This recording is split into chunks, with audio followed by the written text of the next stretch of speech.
panggil saya adalah Iwan. Wan katanya, kaget kalau kau besar, cak bapak itu. Waktu itu diwakili oleh pemerintah kota yang namanya sekretaris daerah. Itu kan dari kampung halaman saya 124 kilo dari kota Palembang, benar-benar terwujud adik-adikku sekalian.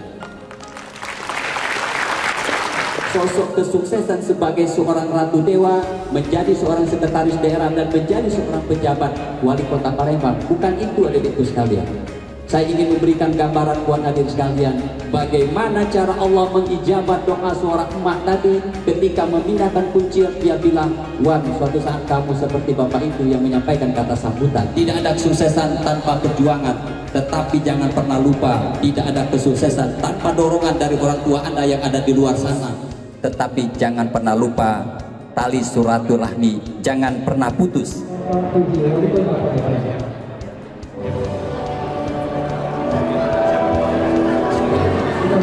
Masing-masing, dan Bapak Ibu anggota sidang